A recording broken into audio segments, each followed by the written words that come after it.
Welcome to Yankee Stadium.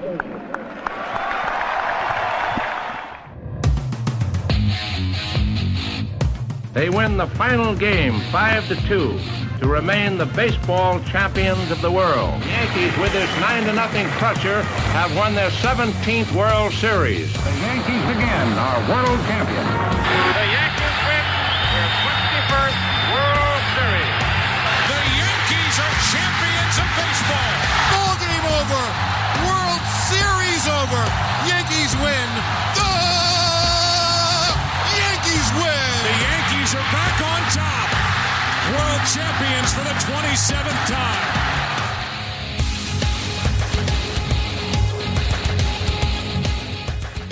All right, welcome back, Yankee fans. This is the Chase for 28 podcast, episode 116. It's been a few weeks.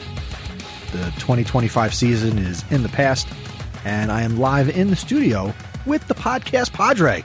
Yes, I found my way down here. It's like the freaking Batcave. Look at this. Oh, my goodness. So when spring training start? Not soon enough. Not soon enough. So the last time we spoke was getting ready for the American League Division Series, and the Yankees got smacked around by the Toronto Blue Jays, who, as we record this episode, are up 1-0 in the World Series against the Dodgers. They're playing the World Series this year? I know. Well, all right. Here's my attitude. I actually want Toronto to win. One, because I don't want the Dodgers to win again. I don't like the way they're doing their business. But I'd rather have it where the team that beats the Yankees goes on to win the World Series. So it's not like, well, they beat the Yankees and then somebody knocked them off. At least the team that beat the Yankees is in the World Series, and I hope they win the World Series. That's all I have to say on the matter. Okay. It was nice to see in game one, the Dodgers have an inning where the wheels came off, and can we put memes up about the 7th inning last night, or was it the 6th inning? If you watched it, you know more than I do. All I know is the Blue Jays won, and They had a 9-run inning against 9-run inning. Good, yeah, good errors and misplays. No, they Blue Jayed them. They just hit the ball all over the field. Okay, they had a pinch hitter hit a grand slam. Basco was, I think, Haskell. Bastard, what? Keep that out. All right. In the last episode, we did have a trivia question, and you asked the people. Who holds the record for most wins in a season as a pitcher for the Yankees? Long time ago. That was a long time ago. I don't know that I got any answers, but I will, as I'm talking here, I will pull up and see if Alex sent anything in, but this is going to be a couple of weeks ago now. I don't know that he did. No, his last comments are definitely related to Alejandro Kirk, so I can't repeat them. Okay, I heard you're trying to get him for your softball team. Yeah, right. So what is the answer? Who is? You got to go way back. Jack Chesbro. 43 wins, I believe. 41. Well, okay. 41 wins, and what was the year? 1904. 1904. We just looked up. How many innings did he pitch that year? He threw 454 2/3 innings. Yes, there was no pitch count. That was maybe a year before the pitch count started.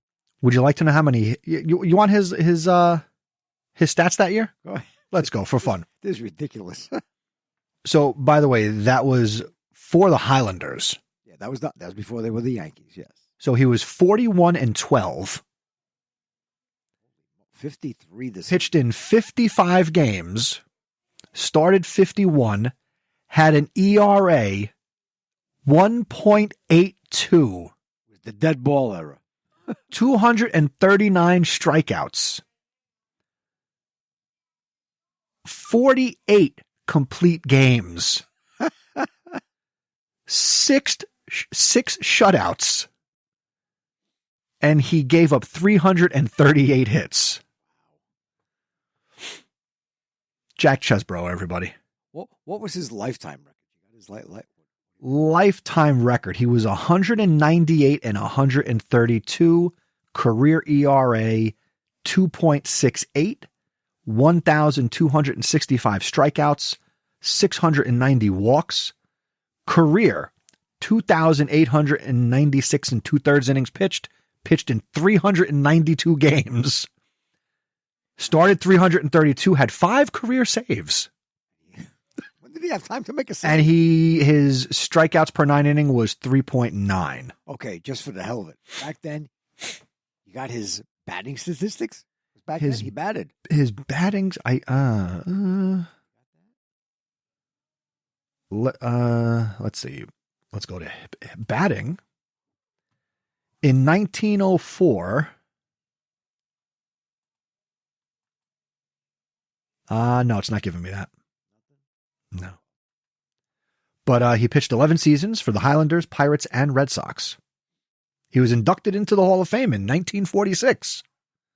Hall of Famer, Jack Chesbro. Hall of Famer. All right. Yes. All right. So Onward. we are obviously steps closer to the infamous November podcast, which sometimes we bring it up in March. Sometimes we bring it up in July. But here we are, the end of October. We are on the precipice of November podcasting. We're only 6 days away. Yes. Well, there are things to talk about. There have been a lot of, again, articles written about potential trades the Yankees should be making. I don't know where these guys come up with some of them, but some of them have been interesting. Have you heard about the big one? The big trade? The big trade that's being talked about in the last week. Is this Who do the Yankees need to go out and trade for? biggest one? Is this for the Pirates with Skubal? No. No? All right. You're in the right state.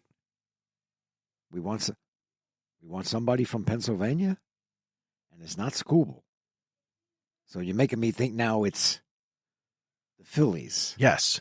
All right, then you got me. Who is this? Well, this is a person that Yankee fans everywhere wanted to be a Yankee back in 2018. Oh. Now there's talk that the Phillies and one Bryce Harper might be headed for a divorce. And the Yankees should go out and sign Bryce Harper or trade for Bryce Harper. I have not heard that one. That was all the rage this week. There are just so many. All right, if you add that one into the melting pot, all the things that they could go out and do. Okay, now all right, go out and get Bryce Harper. Then it's a question of, okay, who do you give up? Right? That's Goodbye, Spencer Jones. That's another part of it. Well, a lot of these trades are, Spencer Jones and Jason Dominguez got to go, and maybe Luis Heel, depending on which article you're reading. Yeah. And with a lot of them, my mind says, if you're not going to play these guys, because let's face it, potentially you could see like, okay, Grisham leaves, Bellinger leaves. So now, okay, you got 2 outfield spots. You got left field and center field. So, okay, you got Dominguez, you got Jones. Do you want to go into the season with basically 2 rookies? Now, I know Dominguez officially isn't a rookie anymore, but they kind of shied away from him at the end of the season. I've always been a Dominguez fan. I always thought, left field might be a work in progress, but you could always move him back to center field, where people in the past have said, I play left field, I play right field. That's a job. I got the wall, I got the stands, I got the foul line. Center field is like a day off. I don't have to worry about anything. Maybe he just would be better in center field. And Spencer Jones is supposed to be a tremendous athlete. Maybe he'd have no issue going into left field. But again, at this point, you made the playoffs, you made the second round. Do you want to go into the next season with that outfield? I'd love to give the kids a chance. But I remember the last time I said that was for Anthony Volpe, who I hope he's in a trade package someplace. See, now again, the whole thing takes another turn. You got all this going on. You can't have the same team where you have McMahon, Volpe, and Wells as the bottom third of your order. 3 guys hitting 210 to 220. You just can't have that.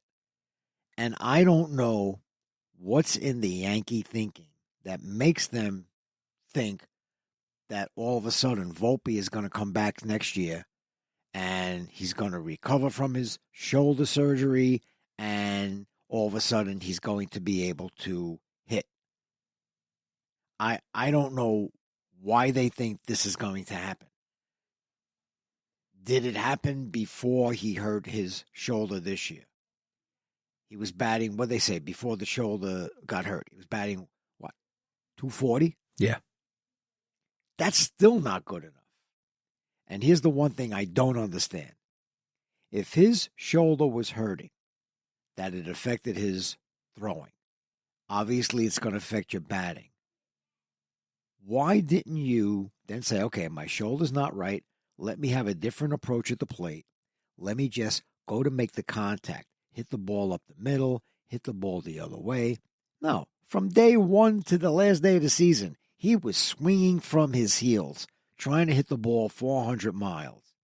He hit the one home run against Boston in the playoffs. And then what was it? Against Toronto.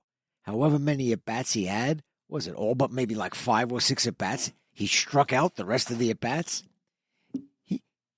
I don't like his approach at the plate.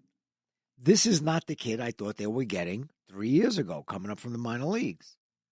It's, to me, he's been a failure. If this was his approach, he would never have been promoted. If this was his level of production, he would have been another line of Yankee minor league shortstops who never made it to the big leagues. So this is not what he did to get here. I think that spring training, he batted like 350 something. Training, and he beat out Peraza. And they handed it to him. And all of a sudden, major league pitches, now you're not in spring training playing the guy that's going to go back down and go to, Hudson Valley and pitch. You're facing the major league pitches, and he doesn't give me the impression that, okay, you got the ace on the other team. You're not going to do well. But like when that 4th or 5th pitcher from the other team faced the Yankees, he still didn't come across to me like, okay, look at me. I went 4 for 5 today against this guy that's not as good. He just doesn't strike me as the shortstop of the future. He hasn't. To me, he's been given 3 years. That's enough. But coming off... That's not the Yankees today. Shoulder you got surgery. From the manager down. Yeah, they all back him. Not even just the backing him. Anthony Volpe hasn't produced at the level we would like him to produce over 3 seasons.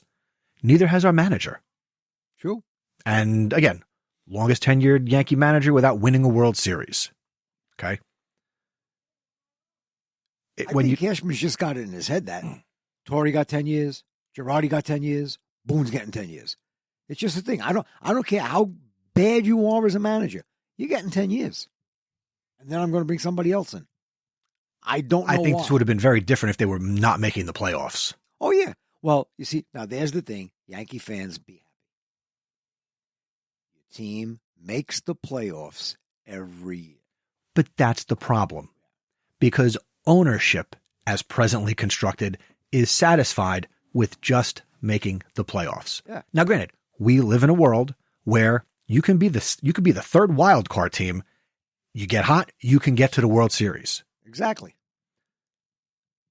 I don't know if we're going to see a third wild card team win the World Series. I don't know. I know Arizona came from the basement when they won. When they got to the World Series, they didn't win. Yeah, they didn't win. But the mentality of this franchise, and I think Joe Torre said something this week, that the hunger and the fight is just not there in the organization. And until it is, they will not win. The whole team does not have it. And I can't blame a captain. I can't blame Judge. I think Judge has fire. He does it by leadership, but it's like other people, you have to care. And I don't think any of them care enough. I think the whole team approach is wrong. It's like almost home run or nothing. And to me, now I know that they probably have their analytics. They got all their other nonsense. My mind still says, make contact. That's what Toronto did to them. Put the ball in play. Now, granted, except for that Chisholm play, the Yankees didn't make errors. The The Yankees played decent defense, but Toronto put the ball in play. They got base hits. The Yankees struck out. Strike out, unless the ball gets away from the catcher, you're not going anywhere. Yeah, and I mean, watching this franchise over the better part of 25 plus another 30 years, let's say. Okay, let's go back to 1995. Okay. You have a Yankee team over the last 30 years. They produce offense during the regular season. Okay. Get to the playoffs. We're sitting on the edge of our couches or the end of our bar stools wondering, where is the offense come the playoffs? You're against the better pitchers. Fine. But then we're also bringing in better pitchers. Toronto hit the ball all over the field. They made contact. They make contact. Other teams make contact. They will play small ball. They will do what they need to do to win. I feel like the Yankees just do enough to put people in the seats, which I think is going to happen anyway, because Yankee Stadium is a tourist attraction. Yeah. People come from all over. Oh, let's go to the Yankee game. I got an extra $500. Let me go to a Yankee game. Extra $500. Let me get a $50 chicken wing bucket. So it is frustrating. But again, as a fan, an actual knowledgeable baseball fan, you got to be in the playoffs to give yourself a chance. Yeah. Again, we sit here now at the end of October and it's like, I got to wait another 12 months to get back to October 1st again. I got to go through the marathon that is the regular season. You got to go through the whole thing all over again. And let's face it, you know they're going to have a good season next year. You're probably going to make the playoffs. I mean, think about it. This year, for how bad they were from, what was it, the end of June till the end of August? Like June 15th. How bad they were. And their record was exactly the same as last year when they won the division. They got to 94 wins. And it makes you think to yourself, you played so terrible for almost a 2-month period. You got to 94 wins. If you played halfway, 500 ball, instead of being in the crapper, you would have had like 105, 108 wins for the season. Yeah. It's ridiculous. How could you? And that's that without bad? Cole. Yeah, without Cole. Without Derek Cole. And now all of a sudden, yeah, that Rodon, some kind of bone spur or something from his elbow. He had surgery. He's got surgery. He had surgery too. Him and Volpe won't be ready to start the season. Yeah. But Cole's not ready to start the season. Which I'm wondering why, because they said Cole had already started throwing. So now they're saying he's not going to be ready to start the season. Maybe through spring training and rehab. Yeah, maybe. But he's not your opening day starter for sure. I expect to see him soon enough. But again, you know, I did. But he's got to come back. Yeah. Is Garrett Cole going to be the same or better of a pitcher? I like to think he's going to be just like all the other people who go out and have Tommy John surgery, that they come back and they throw just as hard, if not harder, than they did before. I hope so. But he strikes me as an intelligent person. He's a pitcher. If he's not throwing 98 to 100 miles an hour, let's say all of a sudden he's throwing 96, 97. Look at me. I'm only throwing 96, 97. But he's got other things in his arsenal. He's a pitcher. He's not a thrower. He's a pitcher. But now he's another year older. Next year will be his year 35 season. Which is fine because, like I said, I think I mentioned in one of the earlier podcasts when the Yankees had Nathan Eovaldi, and he went for his second. They got him after his first Tommy John surgery. Then he went for a second one, and they didn't re-sign him. Look at how well he's done with Boston and with the Texas Rangers since having a second Tommy John surgery. And even Jason DeGrom, he's had 2 Tommy John surgeries. Mm-hmm. He's like 38 years old. But he hasn't been the same. Hasn't been the same, but you don't want to face him. True. Can I go back to something you talked about before? Go ahead. So you brought up Spencer Jones, Jason Dominguez. Right. They want him to work out. I'm talking about Dominguez. They want him to do winter ball this year because now you can send major leaguers to winter ball. Right. So he would qualify for that. But as a left fielder, he made his minor league career playing center field. Exactly. Why wouldn't they push him to be the center fielder? I don't want this team to run it back. Thank you, Trent Grisham, for a wonderful 2025. Oh, yeah. No, they got. Do not bring him back. They got to let him go. Is Cody Bellinger instrumental to this offense? Yeah, he's a left-handed bat. Bring him back. See, but now, that clogs up left field. yeah. Are you letting Goldschmidt go? Are we putting him at first base? What's going on? Goldschmidt, Goldschmidt's going to retire. Goldschmidt, whether he retires or not, I mean, somebody may sign him. Maybe he goes back to the Arizona or somebody where they signed him for that little contract to retire as, where you came up. But if you want to have Dominguez and Jones and Rice at first base, how do you fit in Bellinger? Well, there's also talk. Do you make Rice the catcher and part ways with Austin Wells? Okay. I mean, there are things you'd have to do. Now, if you did that, you're like, hey, this isn't bad. Rice is the catcher, so they'll work with him more on his defense. And you got to bring in another. You got to get your other catcher has to be a righty. Yeah. You can't have another lefty in there. Okay. Whatever. But now, Bellinger, your first base, in an emergency, you can go to the outfield. Are you willing to go with Dominguez and Jones? Now, here's what I'm going to say about Dominguez. Everybody complains about he's not the world's greatest left fielder. I don't think he was that bad. All right, a couple of misplays. Everybody has a couple of misplays. But I was thinking of this. He didn't cost the Yankees as many games as Volpe did defensively. All right. Think of it this way. I said before, I want people who make contact and put the ball in play. So now look at the statistics for the end of the season. Judge won the batting championship. What do you bat? 331, something like that. Okay, 300 hitter. Nobody else on the team batted 300. So now go down and check the averages. The next two, Bellinger, I think, hit 279 in that neighborhood. Goldschmidt hit like 277. The bulk of what Goldschmidt did, though, was the first half of the season.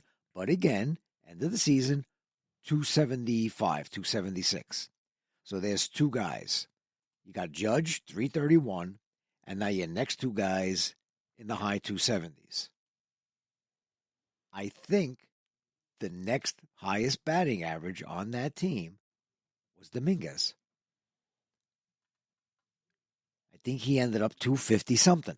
Dominguez finished the year batting 257. I think that's the fourth highest average on the team. He ended up higher than Chisholm. That makes him fourth. Judge hit 331, Goldschmidt 274, Bellinger 272, and then the way this is sorted on the Yankee page, it's I guess they're saying, I don't know that he qualifies or doesn't qualify based on the number of at-bats, but I'm just going by the average. Yeah, by average. And I think then it would be Rice, after, Jazz, what Rice? Grisham, and Volpe. Rice batted what, 240-something? 255. Oh, okay. I didn't think it was that high. All right. And then Chisholm was what? 242. Grisham hit 235, and Volpe batted 212. See, like Chisholm, there's a lot of talk about, is he the second baseman of the future? No. 30-30, but again, it's almost like all he's doing is swinging for home runs. There was one play I remember watching him where he just slapped the ball and hit it through the vacant shortstop hole because the shortstop was playing over near second base. And in my mind, I'm like, that play is always there for you. Why don't I see this more from you? That's very smart.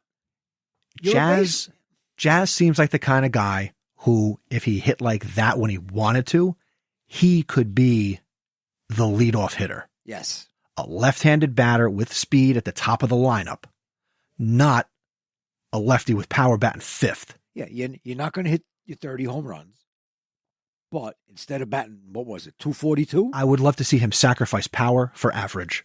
I'd like to see a whole bunch of them. Same thing with Volpe. Well, I told you the game that I went to, that I took the boys to, they didn't display their batting averages. They displayed their on-base percentages.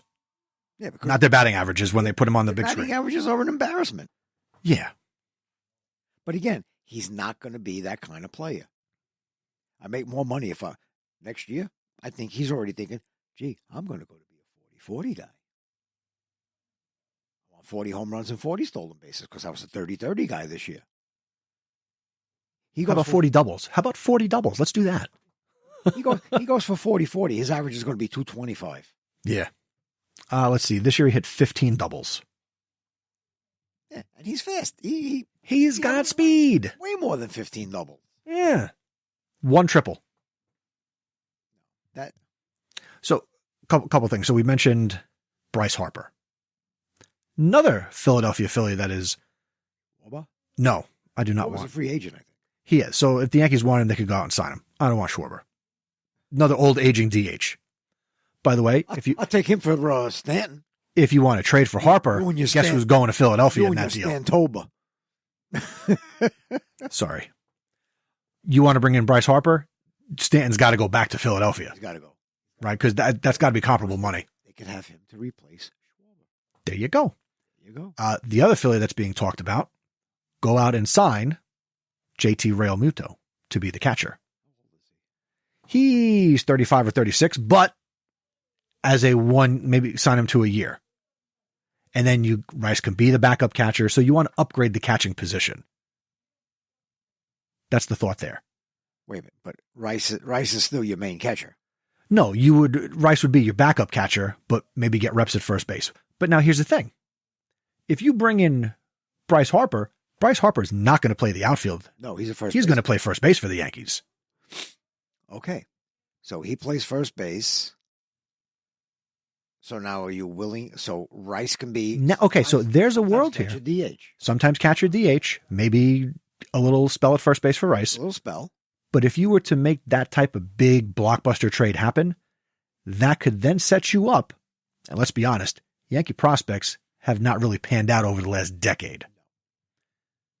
But they're hyped. Right. Oh, yeah, we got all these great guys. And then go out and trade with Detroit. Maybe you send Dominguez and Spencer Jones to Detroit for a Skubal. Add the starting pitcher. Or put together a package. Call Pittsburgh. What would it take from our farm system to go out and get Paul Skenes?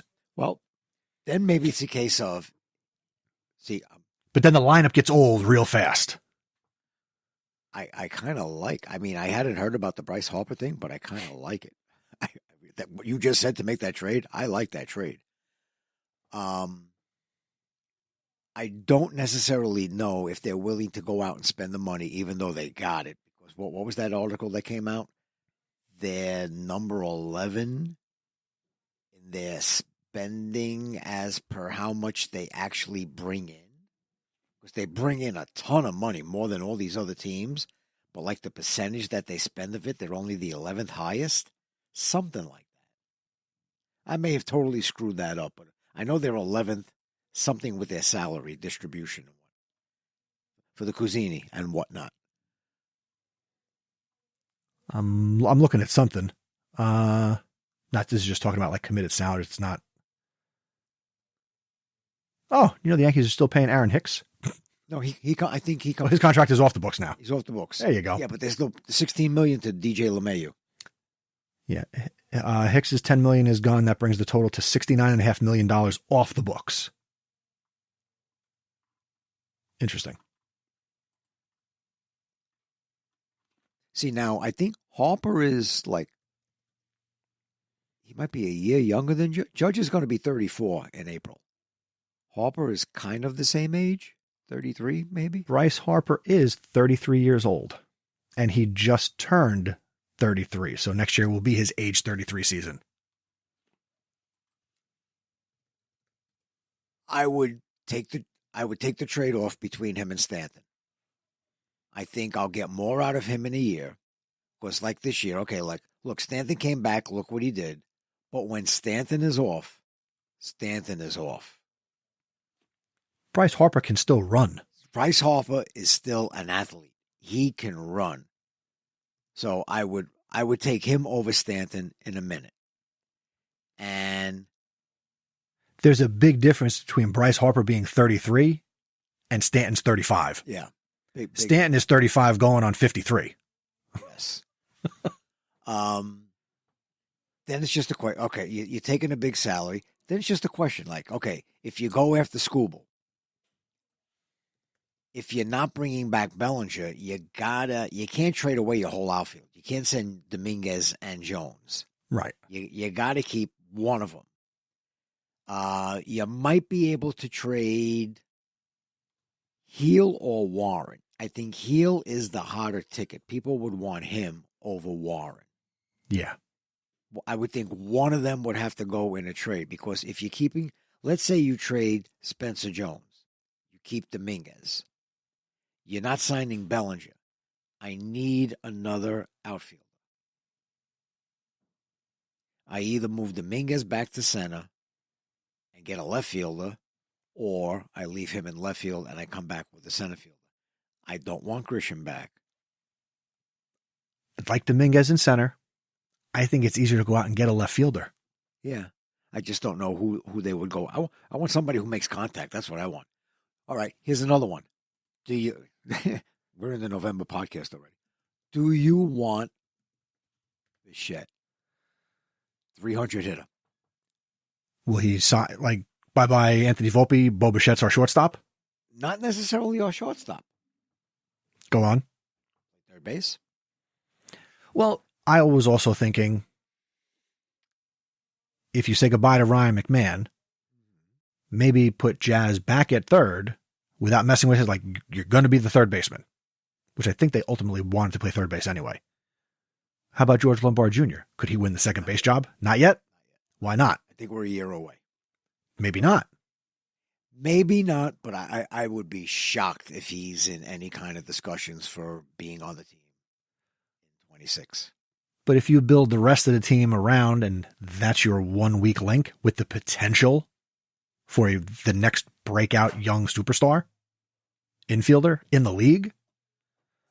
I don't know if he would be the weak link. Because again, this all comes back to Volpe.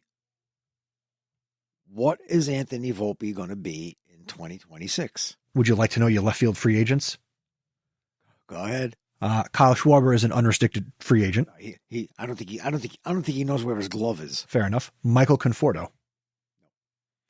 Tyler O'Neill, Baltimore. He is 30 years old. He's got an opt-out. I don't know if he's opting out. He had a very bad season in Baltimore. Well, if he opts in, it's $16.5 million. Yeah, I don't think he's opting out. From the Diamondbacks, Gurriel Jr. He's got a player option for $13 million. And you got Jesse Winker from the Mets, Austin Hayes in Cincinnati. Austin Slater's our own left fielder, and I don't know who he is. Dominic Smith, left fielder for the Giants. He's still around.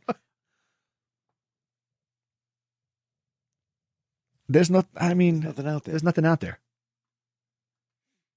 I also saw something today. Why doesn't Aaron Judge play some left field? I'm sure he can go out there. They just don't want him running around. Left field is so big. I don't think they want him running around out there. It's almost like we're too good of an organization to do the things that need to get done. Because you can't rebuild in New York. I'm going to be very disappointed if Bryce Harper's not a Yankee. I know he wants to be a Yankee. He wanted to be a Yankee in 2018. His idol, even though he wasn't around for him, was Mickey Mantle. Yeah. I know. But Brian Cashman said we got a plethora of outfielders who, by the way, never panned out, other than Aaron Judge. Yes. All right. But again, it's a case of you don't get it. I love that trade. But there's also Kyle Tucker out there, too. Again, how much money are you willing to spend? Because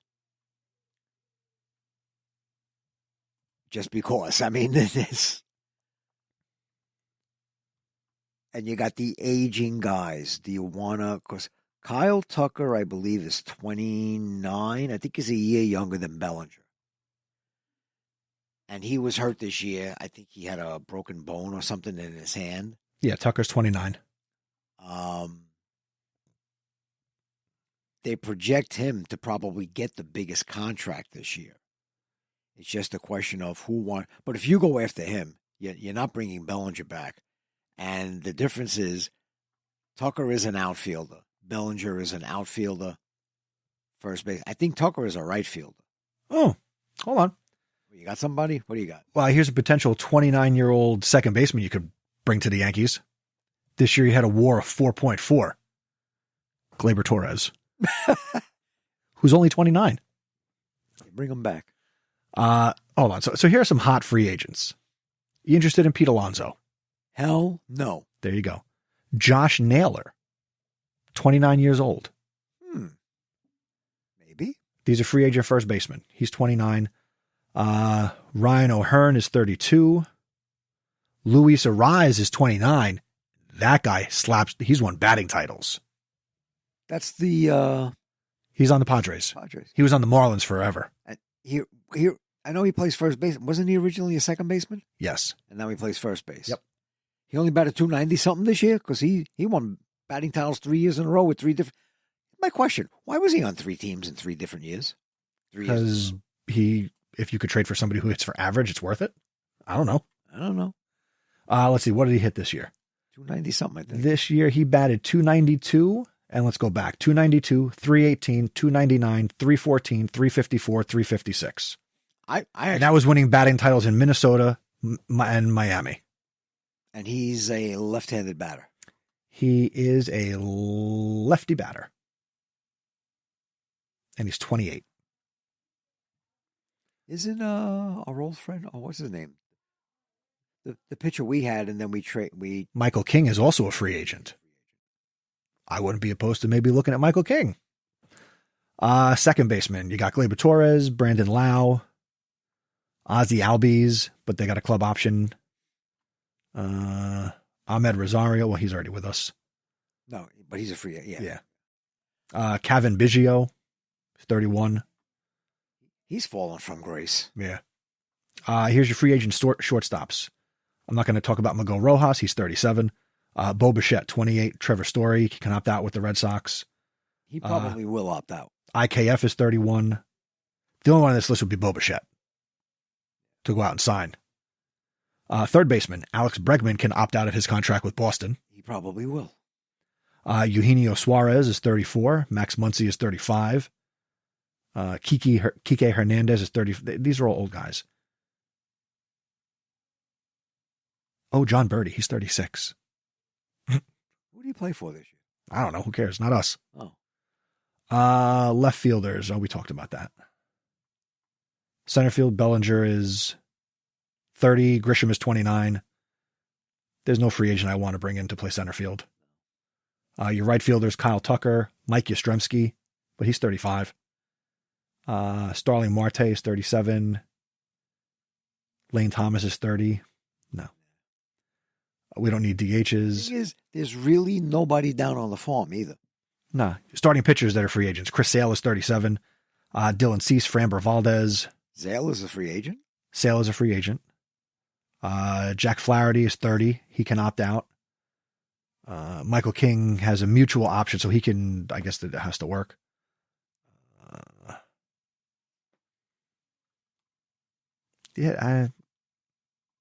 Nestor Cortez is 31. He ended up with the Padres, right? He did. He made like one start with them. So it's not a huge free agent class. But let's face it, for the past half hour or so, we've been all over the map with this. Yeah, that happens. Bringing in this guy, that guy. Like I said, I heard you brought up, about Bryce Harper. Bryce Harper. I saw the articles about Bo Bichette, the articles about Tucker as opposed to Bellinger, Skubal from the Pirates. No, Skubal's from Detroit, Skenes from the Pirates. Skenes, all right. But the one I read today was Skubal from Detroit, that they're not willing to pay the money that they would need to pay him to keep going, that they had such a good year this year. Yeah. They're just not willing in investing more in the team. I'm like, what's the point then, right? What's the point? Like, look how close you came this year. That's why there's going to be a work stoppage at some point, because you have owners who just line their pockets and do not put players on the field after the season. So that may be the way to end the podcast. No season. Oh my God. Oh, well. All right. So let's wrap it up here. We'll do some more episodes over the winter. We're not going to give you a trivia question. We'll bring the trivia back. You got one more? No, I got one more. But we're not giving the answer until April or next. We'll give it the next podcast. Okay, good. Okay. We just went through all the playoffs, right? Yes. Okay. Who is the one team in the American League who the Yankees have never played a playoff game against? Say that again? Who is the one team in the American League that the Yankees have never played in the playoffs? They've had a playoff game against everybody except the one team. In the American League. Interesting. All right. I will rack my brain. Alex is going to take a guess. It's not Whitey Ford. And the Cousini will compose a lengthy email for us. Or Kellen might answer. I got that one from somebody, and I immediately thought of two teams, and I was right with one of them. One of them was right. Okay. Let me go into the mailbag. I think I have them. Let's see. From the Cousini, I'll quote this: "The baseball gods giveth, and the baseball gods taketh away." I know he wants Don Mattingly, a former manager and current Jays bench coach Donald Arthur Mattingly, a.k.a. Donnie Baseball, a.k.a. the Hitman, or a.k.a. Cap. Now, I do want to shout out, if you want to hear Donnie's perspective. Now, I know the World Series is going on right now, but the Mike Francesa podcast this week, he had Mattingly on the show. So we talked to him for about 18 minutes. Okay. And it was a nice conversation between Mike and Mattingly. And then Cousini finishes the email. Aaron Boone must go. There you go. So as we go into the offseason, we will be back in a few weeks. We'll let the World Series settle. We'll let the free agents come out. And are we going down to the winter meetings? Sure. Where are they? You paying? When are they? They're in the winter. You know, a year from now, you could go to the winter meetings. That's right. Retirement call. There you go. We'll be back with some content. Make sure you're following us on X and Instagram at ChaseFor28Pod. And you can send voicemails, chasefor28.com/voicemail. Send us your wishes, your dreams.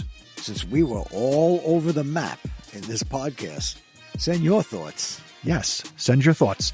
We will get them on the next episode. And thank you to SeatGeek. If you are looking to buy tickets to football games, basketball games, hockey games over the winter here, go to chasefor28.com/SeatGeek and use the promo code chasefor28 at checkout, and you can save $20 off your first purchase. Use the SeatGeek app. Thank you for powering the Chase for 28 podcast. We got a new trivia question. Send us your thoughts, and we will be back in the deep, dark days of winter. Maybe a day in November. Right. We're coming. All right. Until then, let's go Yankees in the offseason. Let's win the Hot Stove Championship. Let's win the Hot Stove Championship. There we go.